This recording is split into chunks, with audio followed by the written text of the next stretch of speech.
Bismillahirrahmanirrahim. Assalamualaikum warahmatullahi wabarakatuh. Alhamdulillahirabbil alamin. Wassalatu wassalamu ala Rasulillah wa ala alihi wa sahbihi ajma'in. Rabbi shrah li sadri wa yassir li amri wahlul 'uqdatam min lisani yafqahu qawli. Allahumma iftah 'alaina futuhal 'arifin warzuqna fahman nabiyyin. Allahumma kun ma'ana wa lana da'iman ya arhamar rahimin. Hadirin hadirat serta pendengar Terengganu FM yang saya hormati sekalian. Pada hari ini saya akan bercakap tentang satu tajuk yang berkaitan dengan doa. Di mana bulan Ramadan ini dikatakan sebagai bulan yang penuh dengan rahmat, penuh dengan keberkatan. Maka para ulama mengatakan bahawa bulan Ramadan ini sangat mustajab doanya. Dalam Al-Quran disebutkan tentang doa ni, ud'uni astajib lakum. Kamu hendaklah berdoa kepada aku, kata Allah, nescaya aku akan memperkenankan doa kamu. Maka berdasarkan kepada ayat tadi dan berdasarkan kepada hadis-hadis yang banyak, di antaranya hadis yang diriwayatkan daripada Rasulullah sallallahu alaihi wasallam yang mengatakan bahawa ad-du'a mukhul ibadah. Doa merupakan otak kepada ibadat. Jadi berdasarkan kepada nas Quran dan hadis yang saya bacakan tadi, maka kita sebagai orang Islam digalakkan sentiasa berdoa kepada Allah Subhanahu wa taala. Dan dalam surah Fatihah sendiri pun ada anjuran tersebut. Apabila kita membaca iyyaka na'budu wa iyyaka nasta'in, kepada engkaulah kami sembah dan kepada engkaulah kami minta pertolongan. Jadi bila sebut minta pertolongan itu di antaranya lah dengan cara berdoa kepada Allah Subhanahu wa taala. Maka doa yang dilafazkan oleh kita semua, insya-Allah apabila menepati syarat-syaratnya, cara-caranya dan juga adab-adabnya, maka insya-Allah akan dimustajabkan oleh Allah Subhanahu wa taala. Sebab dalam Quran tadi dia berjanji, Allah Ta'ala berjanji, iaitulah dengan janjinya ialah ud'uni astajib lakum, kamu berdoa, aku akan mustajabkan doa kamu. Tetapi cara Allah Ta'ala memustajabkan doa itu kita pulang balik kepada Allah Subhanahu wa Ta'ala. Ada kalanya Allah Subhanahu wa Ta'ala memperkenankan doa kita dengan cara dia memberi apa yang kita minta dengan segera. Itu salah satu caranya. Dan ini perkara ni ada diulas oleh ulama-ulama Islam. Di antaranya disebutkan dalam kitab Tuhfatul Murid. Dan kitab Tuhfatul Murid menceritakan di antara bentuk doa yang mustajab ni ialah Tuhan bagi segera apa yang diminta oleh seseorang itu. Dia minta sembuh, masya-Allah, selepas daripada dia berdoa tu dia sembuh. Ini pernah berlaku kepada seorang tokoh ulama Islam, antaranya iaitulah Uwais Al-Qarni.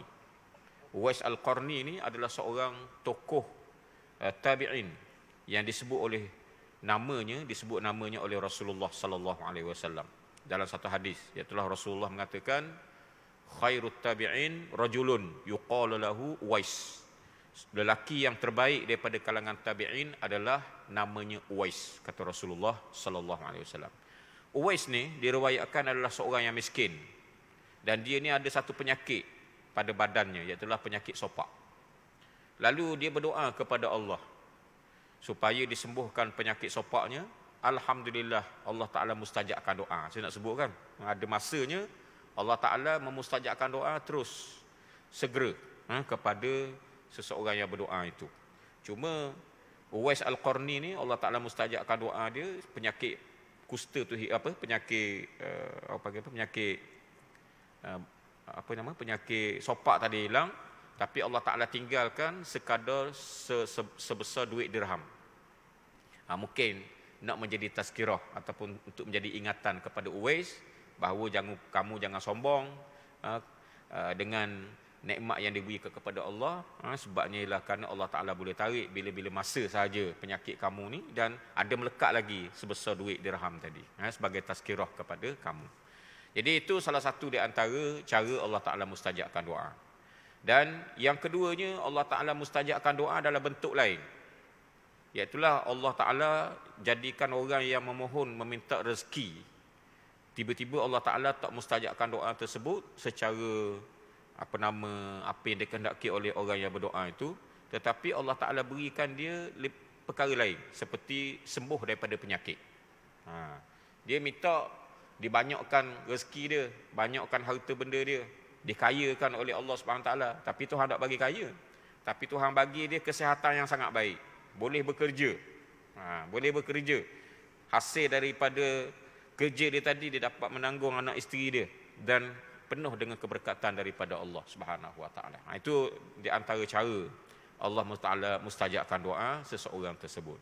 Dan di antaranya lagi cara doa dimustajabkan oleh Allah ialah Allah Ta'ala tak bagi di dunia ini, tetapi Allah Ta'ala bagi di akhirat.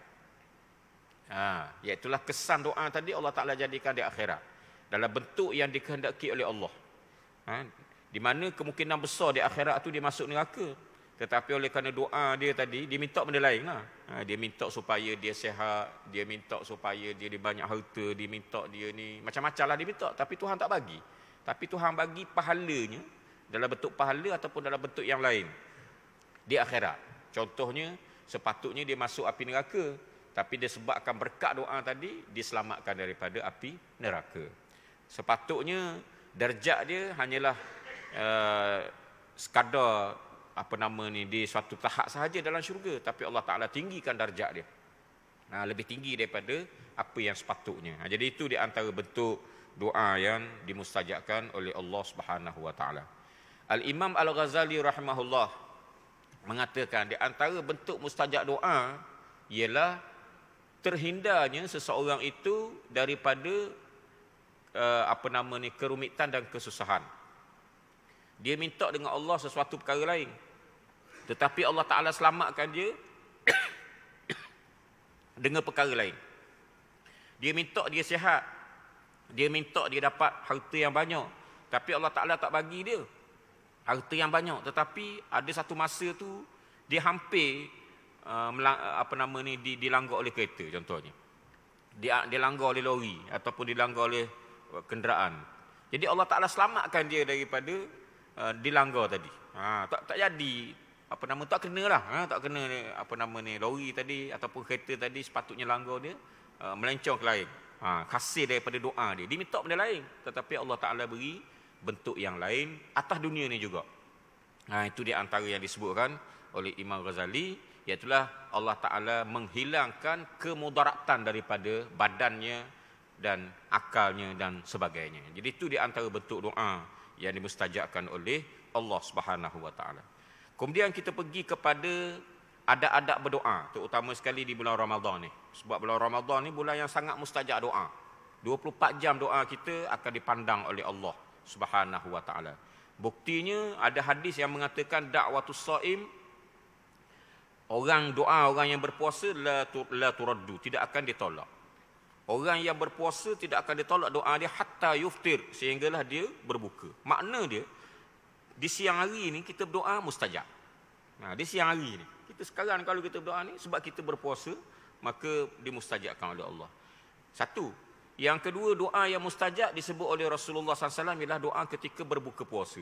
Makna dia, doa yang mustajab juga bersambung sampai kita berbuka puasa. Gitu. Kemudian doa mustajab juga adalah di waktu malam bulan Ramadan. Di waktu malam. Jadi berterusan doa mustajab di bulan Ramadan ni sampailah ke waktu-waktu sahur. Doa yang sangat mustajab adalah di waktu sahur. Dan pernah Rasulullah SAW berdoa untuk sahabat-sahabat dia di waktu sahur.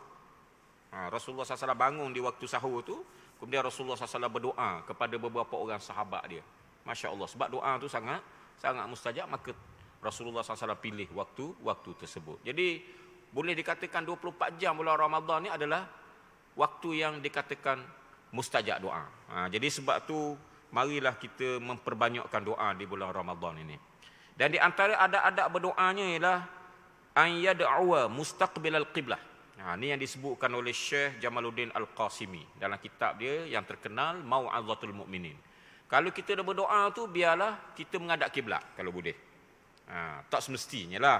Kalau nak berdoa tak menghadap kiblat pun tak apa. Tapi terbaik, yang lebih afdal, kita menghadap kiblat. Ada juga kita tak boleh nak menghadap kiblat. Kita berdoa di majlis tahlil dan sebagainya. Tak? Kita buat lekongang gitu. Jadi kita tak tahu kiblat ke mana. Tak apalah. Tak apalah. Itu nak buat macam mana. Yang terbaik ni kita menghadap kiblat. Maksudnya kalau kita semayang, kita nak baca doa, kita menghadap kiblat. Begitu. Ataupun di masa-masa yang tidak semayang, yang kita kemudahan untuk kita untuk menghala tubuh kita ke arah kiblat, maka itu yang terbaik, berdoa ke arah menghadap kiblat.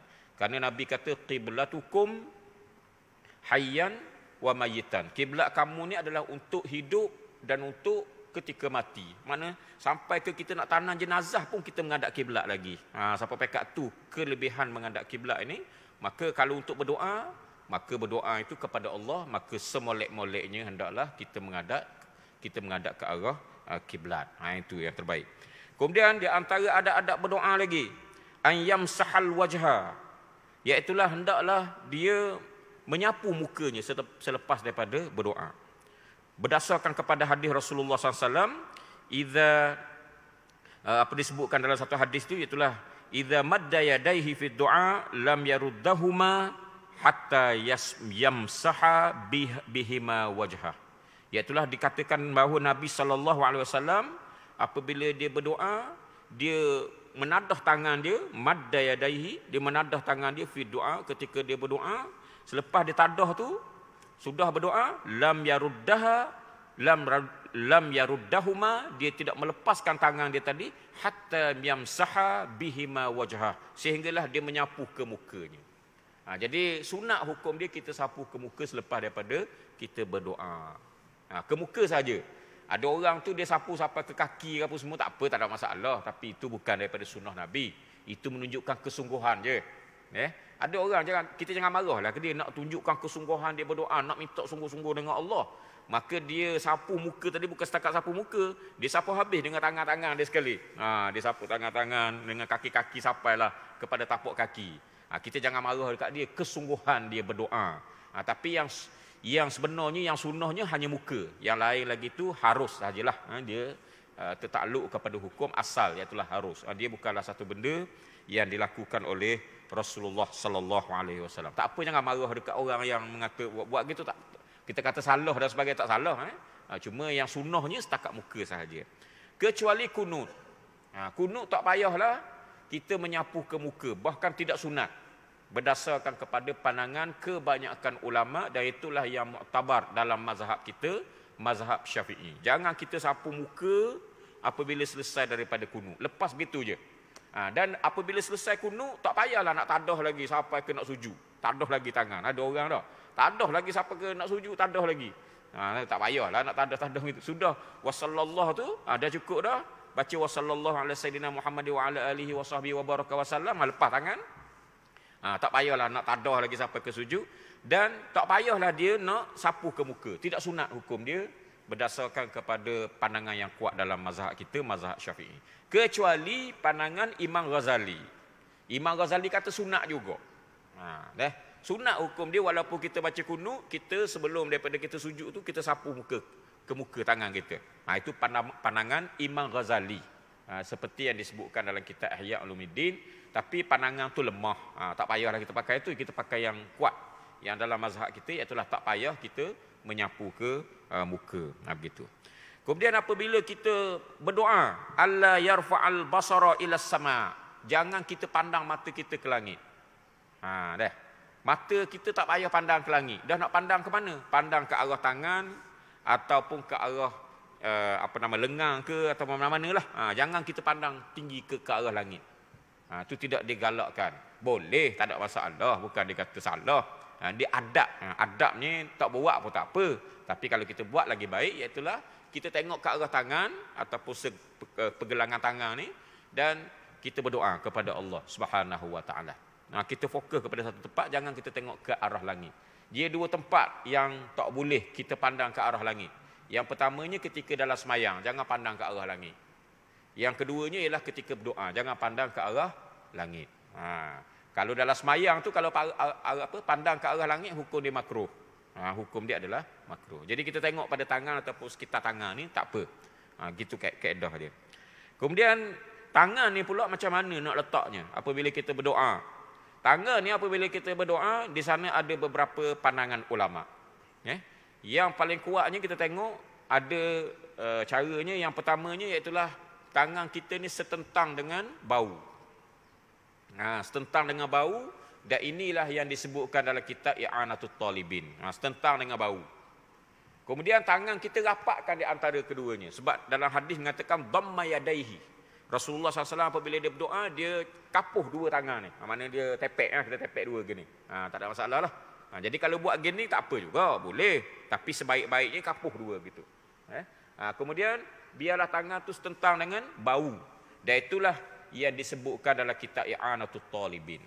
Dan sebahagian ulama lain mengatakan bahawa boleh juga bawah sikit daripada bau, iaitulah sama tentang dengan dada. Pun boleh juga.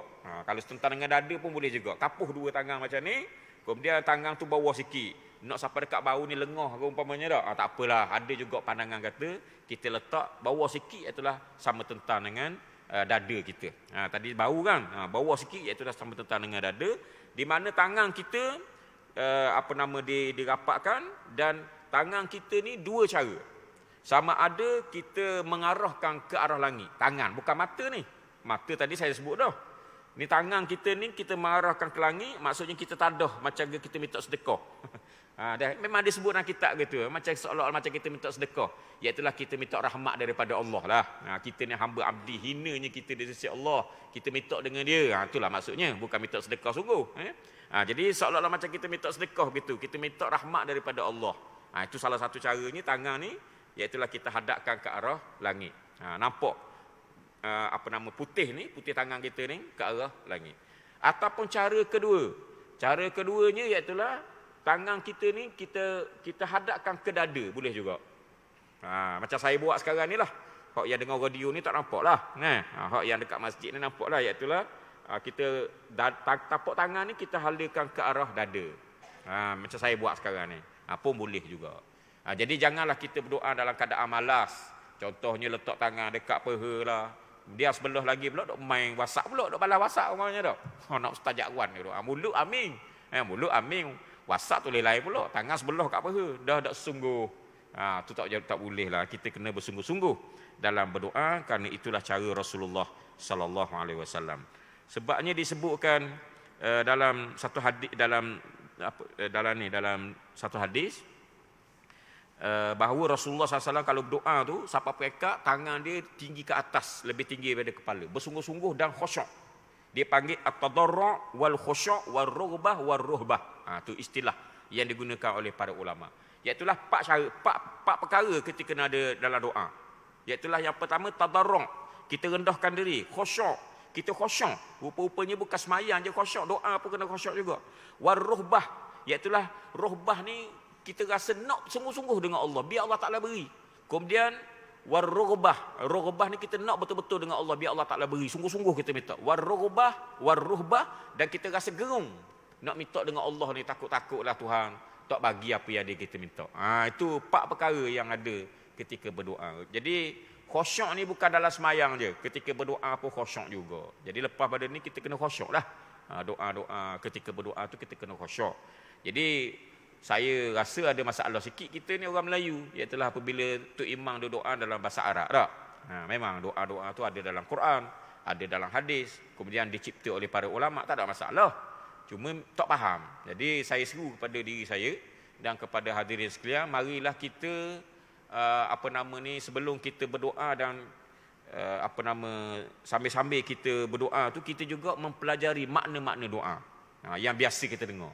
Tok Imam biasanya dia baca doa apa? Kita pun cari makna dia dalam buku-buku himpunan doa dan sebagainya, supaya kita tahu makna dia. Kemudian bila kita amin, kita rasa puas hati sungguh. Sebab kita tahu makna dia dan kita minta sungguh-sungguh dengan empat perkara tadi, dengan tadarru', khusyuk, ruhbah dan rughbah.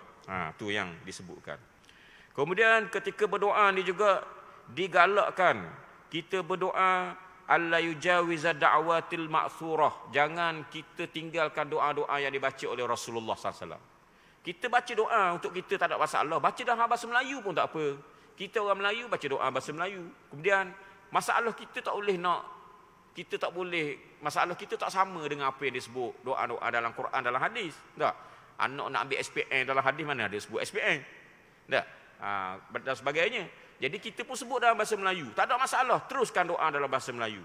Tetapi dalam doa kita tadi mesti ada juga adabnya, jangan tinggal juga doa yang dibaca oleh Rasulullah SAW ataupun doa yang ada dalam Quran. Sekurang-kurangnya kena ada juga Rabbana atina fid dunya hasanah wa fil akhirati hasanah wa qina adzabannar. Kerana itu dalam Quran ada.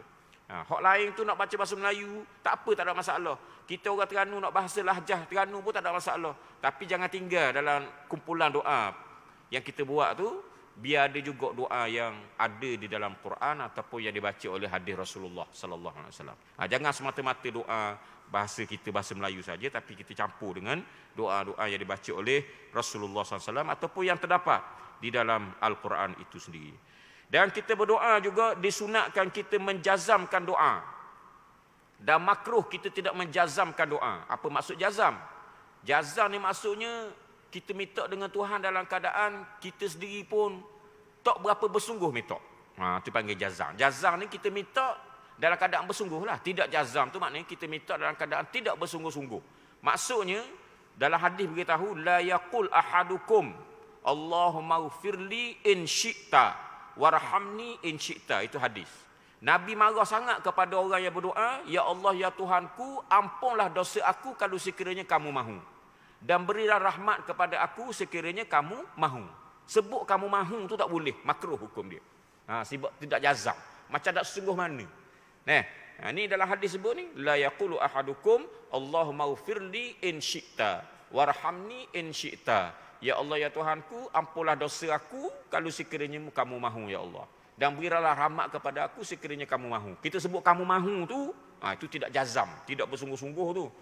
Maka pada masa itu hukum dia makruh berdoa seperti itu. Kita minta Allah maghfirli ya. Kita minta ya Allah Tuhan ampunlah dosa aku. Minta betul-betul lah. Tak payahlah sebut in syi'ta, sekiranya kamu mahu begitu. Kalau nak aku tidak ampunkan, ampunlah dosa aku. Kata ampun sudah. Tak, kata minta. Jadi seolah-olah macam kita ni tidak memberi pengharapan yang penuh kepada Allah Subhanahu wa taala. Kemudian disunatkan kita berdoa dalam bentuk ilhah. Ilhah ni apa makna dia? Banyak istilah-istilah hari ni tak? Yang kita kena tahu juga tu. Ilhah ni maksudnya biarlah kita berdoa dalam keadaan menyebut banyak kali. Kalau orang Terengganu kata kok kenapa nak sebut ilhah ni? Sebut banyak kali. Sebut banyak kali ni kalau bahasa Losong kok panggil berat. Acak kali sebut dengan Allah. Lepas sebut. Paling kurang kalau boleh biar 3 kali. Kita sebut dengan Allah tu sampai 3 kali. Dipanggil ilhah. Ilhah ni mengaruk-ngaruk pada ada juga istilah ngaruk kepada Allah. Ngaruk ni maksud nak juga. Ya Allah, aku nak juga. Ampunlah dosa aku ni. Sebut sampai 3 kali. Itu dipanggil ilhah. Paling kurang 3 kali. Sebut sekali pun tak apa. Sunat je ni. Di antara adabnya sunat supaya nampak kesungguhan kita berdoa kepada Allah SWT. Jadi kalau kita minta ampun tu biar minta 3 kali. Allah maghfirli, Allah maghfirli, Allah marhamni, Allah matub alai. Biar sebut. Walaupun bunyi dia lain-lain tapi makna dia sama, menjurus kepada keampunan daripada Allah kepada Allah SWT. Contohnya kita kata Allah maghfirli, Allah marhamni, Allah matub alayya. Bunyi dia lain tapi makna dia sama. Allah maghfirli, ya Allah Tuhanku, ampunlah dosa aku. Allah marhamni, ya Allah Tuhanku, berilah rahmat kepada aku. Allah matub alayya, ya Allah Tuhanku, berilah aku ni menjadi orang yang bertaubat. Terimalah taubat aku. Jadi makna dia sama. Begitulah maksud sayanya. 3 kali walaupun lafaz yang lain tapi maksud yang sama, kita ulang sampai 3 kali begitu. Itu disunatkan ketika kita berdoa. Itu di antara adat-adat yang disebutkan di dalam kitab Mau'izatul Mukminin. Kemudian hendaklah disunatkan, bahkan dituntut kepada kita walaupun tak wajib lah, dituntut secara kuat.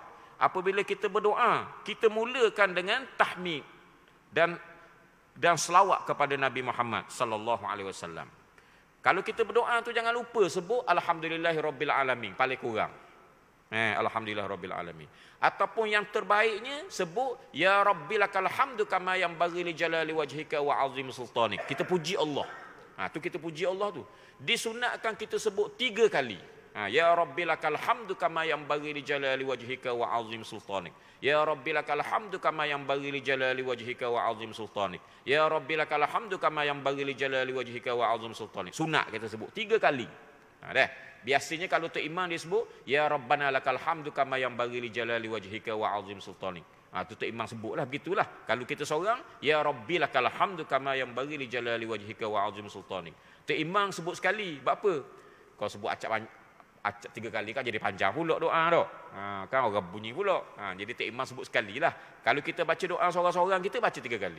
Itu sunat hukum dia. Kita puji Allah Subhanahu wa ta'ala. Dan juga dituntut kepada kita sebelum kita di permulaan doa tadi berselawat kepada Nabi Muhammad sallallahu alaihi wasallam. Jangan lupa berselawat kepada Nabi Muhammad sallallahu alaihi wasallam. Bunyi dia Allahumma salli ala sayyidina Muhammadin wa ala alihi wa sahbihi wa sallim. Boleh. Ataupun Allahumma salli wa sallim ala. Boleh juga. Allahumma salli wa sallim ala sayyidina Muhammad wa ala ali sayyidina Muhammad. Boleh juga. Terpulanglah kepada kita lafaz yang mana kita nak baca ataupun nak baca selawat dia panggil tanjiyah. Ya Rabbana lakal hamd. Dia apa nama? Disebutkan Allahumma salli ala sayyidina Muhammadin salatan tunjina biha min jamil ahwal wal afat. Pun boleh juga, tak ada masalah. Yang pentingnya kita berselawat kepada Nabi Muhammad sallallahu alaihi wasallam. Selepas kita berselawat tu, jangan minta lalu hak kita nak tu. Kita bertaubat pula. Kita minta ampun dengan Allah. Allah maghfirli, Allah marhamni ke ataupun Allah maghfirli wali walidayya warhamhuma kama rabbayani shaghira. Ikutlah mana-mana doa yang menunjukkan kita ni bertaubat kepada Allah Subhanahu wa taala. Lepas pada tu barulah kita minta apa yang kita pohon tadi. Itu yang terbaiknya. Dan dikatakan bahawa terbaiknya doa ni kita mulakan dengan taubat dulu. Sebelum doa tu kita taubat dah. Astaghfirullahalazim. Sebelum angkat tangan ni, astaghfirullahalazim, astaghfirullahalazim ataupun astaghfirullahalazim alladzi la ilaha illa wal hayyul qayyum wa atubu ilaih dan sebagainya. Kita bertaubat dulu 3 kali, kemudian kita pun angkat tangan. Dan molek juga. Molek juga sebenarnya sebelum kita berdoa, kita semayang 2 rakaat. Molek juga. Terlalu molek kalau kita semayang 2 rakaat sebelum kita berdoa. Semayang tadi kok pandailah nama dia. Nama dia boleh dinamakan sebagai semayang hajat pun boleh. Sama ada